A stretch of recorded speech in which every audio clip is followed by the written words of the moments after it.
উত্তরার মাইলস্টোনে যুদ্ধ বিমান বিধ্বস্তের ঘটনায় ঝরে গেল আরও 2 শিশুর প্রাণ।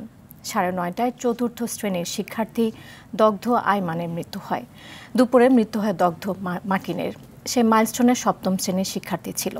এ নিয়ে মৃতের সংখ্যা বেড়ে দাঁড়ালো 33-এ। বার্ন ইনস্টিটিউটের পরিচালক জানান, অন্তত 15 জন সুস্থ হওয়ায় আগামীকাল থেকে রিলিজ দেওয়ার প্রক্রিয়া শুরু হবে। এদিকে চীন ও সিঙ্গাপুরের চিকিৎসকদের প্রতিনিধি দল দগ্ধদের স্বাস্থ্য পর্যবেক্ষণ করছেন। সাদিয়া কানিজের রিপোর্টে দেখুন বিস্তারিত।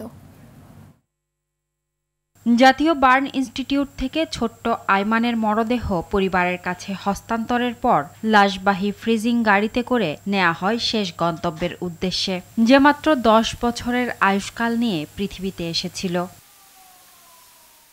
আইমানের পরিবার সন্তানের জন্য দোয়া চেয়েছেন, জানিয়েছেন 4 দিন আগেও স্বাভাবিকভাবে কথা বলেছে সে। বার্ন ইনস্টিটিউটের পরিচালক জানান, শুক্রবার রাত থেকে তার শারীরিক অবস্থার অবনতি হয়। রাতে আমরা শিফট করে ওটাকে ক্রিটিক্যাল ক্যাটাগরিতে নিই এবং সাথে সাথে ভোর 5:45টার দিকে ওকে আমরা ইনটিউবেশনে দিই। এরপরে সকাল 9:15টার সময় আসলে ওর মৃত্যুটা আমরা নিশ্চিত করতে পারি। বাচ্চার বাবার সাথে আমরা কথা বলি এবং মৃতদেহ হস্তান্তর প্রক্রিয়াটা আমি নিজে থেকে সম্পন্ন করে আসছি। সকালে হাসপাতালে আসেন স্বাস্থ্যসেবার মহাপরিচালক ও সচিব। জানান, হাসপাতালটিতে ভর্তি 6 থেকে 7 জনের অবস্থা এখনও সংকটাপন্ন। দগ্ধদের সুস্থ করতে সিঙ্গাপুর ও চীনের চিকিৎসক দল কাজ করছেন স্থানীয় চিকিৎসকদের সঙ্গে সমন্বয় করে।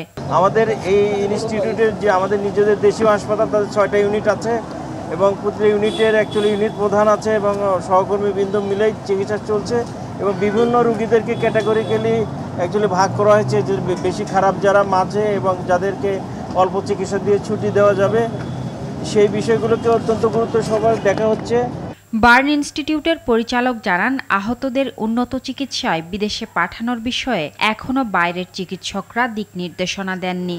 আমরা একটা রোগীকে দেশের বাইরে নিব কিনা বা যে হসপিটালে যাবে তাদের মতামতটা কিন্তু অত্যন্ত গুরুত্বপূর্ণ। তারা নিয়ে এই রোগীটাকে ভালো করতে পারবেন কিনা সেই মতামতের ভিত্তিতেই কিন্তু করা হয়। এদিকে যেসব রোগীর অবস্থা উন্নতির দিকে, শনিবার থেকে তাদেরকে রিলিজ দেওয়ার প্রক্রিয়া শুরু হবে। অন্তত 15 জনকে রিলিজ দেওয়ার মতো অবস্থানে আসছে, কিন্তু আমরা এটাকে পর্যায়ক্রমিকভাবে দিব। জাতীয় বার্ন ইনস্টিটিউট সহ রাজধানীর অন্যান্য হাসপাতালে এখনও 51 জন দগ্ধ রোগী ভর্তি আছে। তাদের জন্য এখন শুধু উদ্বেগ উৎকণ্ঠা নিয়ে স্বজনদের অপেক্ষা। সাদিয়া কানিজ, RTV, ঢাকা।